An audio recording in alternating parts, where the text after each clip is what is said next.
ডারউইনের থিওরির মতে যোগের বিবর্তনের মাধ্যমে মানুষ এই আকার পেয়েছে। প্রথম দিকে মানুষের একটা লেজ ছিল।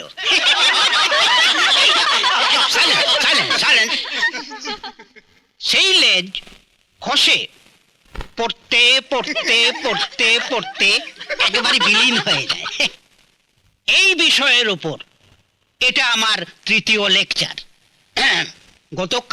গত পরশু আমি যে লেকচার দিয়েছিলাম তার উপর কে কি হোমওয়ার্ক করেছো সেটা আমি দেখতে চাই।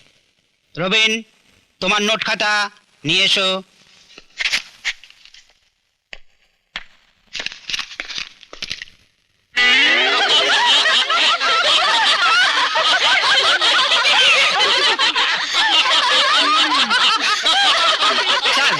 স্যার, দেখো রবিন, এটা তোমার ভবিষ্যৎ গড়ার সময়। এই বয়সে বান্ধবী থাকাটা অস্বাভাবিক কিছু নয়। তাই বলে নোট খাতায় বান্ধবীর ছবি লুকিয়ে রাখাটাও উচিত নয়।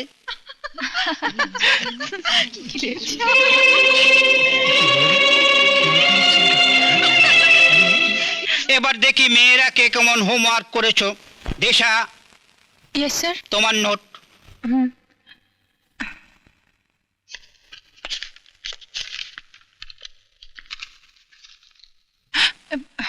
স্যার, টেবিলের নিচে কিছু পড়ে আছে স্যার।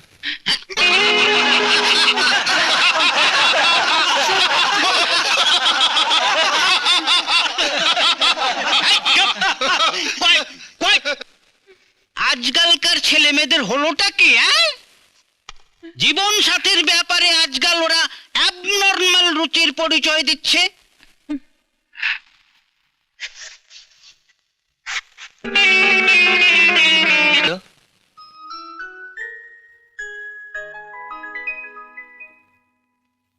Yes, come in.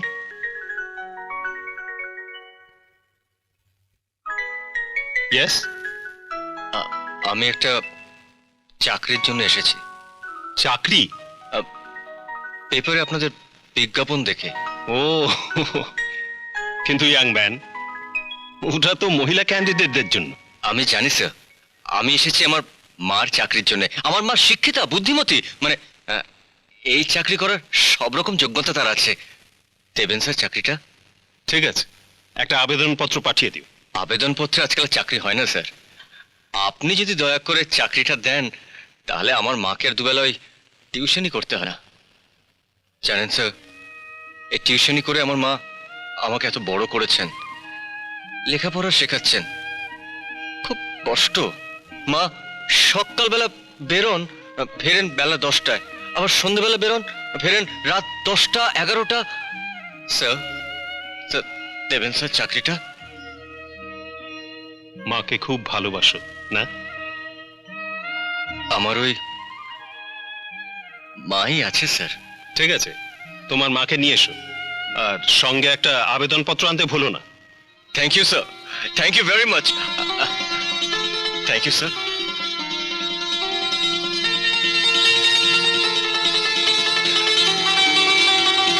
কি হচ্ছে কি রবিন? না, এসো এসো এসো। কি পাগলামো করছো? বসো। আচ্ছা, এই বয়সে কে বসো। আমাকে চাকরি দেবে বলতো? আরে ওদের বিজ্ঞাপনে বয়সের সীমা দিয়েছে 35 থেকে 50। তাছাড়া আমি খোদ মালিকের সঙ্গে কথা বলে এসেছি। দাঁড়াও, আজ আমি তোমাকে নিজের হাতে সাজিয়ে দেবো। দেখি দেখি না বাবা। দেখি। এই তো দেখি দেখি। রবিন, কুচু বরণ মা আমার, মেঘ বরণ কেশ। পাগল। এইবারে পাউডার দিয়ে একটু তোমার মুখে। একেবারে নড়বে না।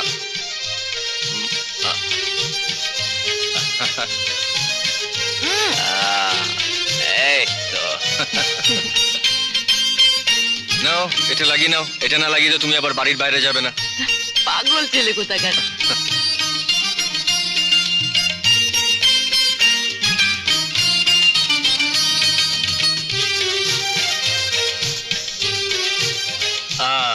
একেবারে খাসা। এবারে ওই কাপড়টা পরে নাও।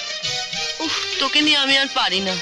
না না না না না, এটা না, এইটা। আর শোনো, ভালো করে খোপা বাঁধবে, আর এই শাড়িটা না একটু স্টাইল করে পরবে। হ্যাঁ, পাগল চলো চলো চলো চলো, তাড়াতাড়ি না, তাড়াতাড়ি। যাচ্ছি তো। ভাগ্নে, ও ভাগ্নে, আহ, আহ, আহ, আহ, মামা, আজ না আমি মাকে একটা চাকরির জন্য নিয়ে যাচ্ছি। বলিস কি রে?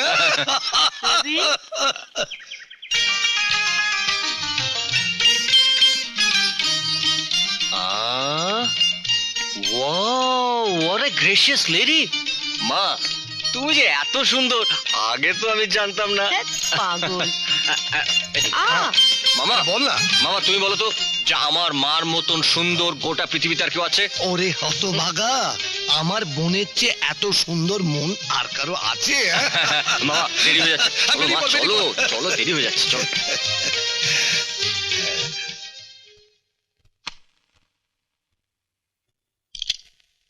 স্যার, ও তুমি? আমি আমার মাকে নিয়ে এসেছি স্যার। হ্যাঁ, দেখো, আমার একটা জরুরি মিটিং পড়ে গেছে। তোমরা এক কাজ করো, তোমরা একটু অপেক্ষা করো, আমি মিটিংটা সেরে এসে তোমাদের সঙ্গে কথা বলছি। আচ্ছা।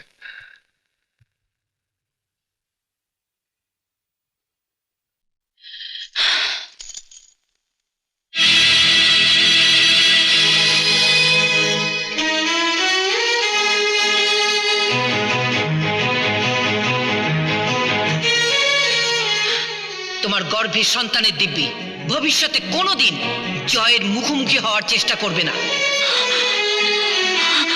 কেন কেন চলে এলি? পালিয়ে এলি কেন? একবার মুখোমুখি দাঁড়িয়ে বলতিস। যে আমাকে কাগজে কলমে ত্যাগ করেছে, তার সামনে দাঁড়িয়ে কোন লজ্জায় বলবো যে আমি তোমার সন্তানের মা, আমাকে একটা চাকরি দাও। তাহলে মুছে ফেল তো স্মৃতির সিঁদুর, ভেঙে ফেল হাতের নোয়া। জয় চৌধুরী নামে তোর জীবনে যে কেউ এসেছিল, সেটা ধুয়ে মুছে সাফ করে দে। না না ভাই, না, ও আমাকে ত্যাগ করেছে, আমি তো করিনি। সারা জীবন ওকে স্বামী হিসেবে মানবো, কিন্তু স্ত্রীর দাবি নিয়ে কোনোদিন ওর সামনে গিয়ে দাঁড়াবো না, কোনোদিন না, কোনোদিন। তাহলে ছেলেটা কি কোনোদিন জানবে না যে কে ওর বাবা, কি ওর পিতৃ পরিচয়? জানবে না, আমি জানাবো না। মা, কি হলো মা, তুমি চলে এলে কেন? আমার আমার শরীরটা ভালো লাগছিল না বাবা। জানো মামা, এত ভালো একটা চাকরি হাতছাড়া হয়ে গেল। যাও আবার ঠ্যাঙাও দুবেলা ছেলে মেয়েদেরকে। আমার কি, যত সব।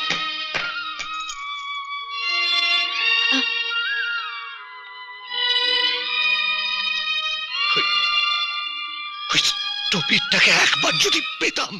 এমন আরো অনেক ভিডিও দেখতে এই চ্যানেলটি সাবস্ক্রাইব করে নিন এবং পাশের বেল আইকনটি প্রেস করে দিন।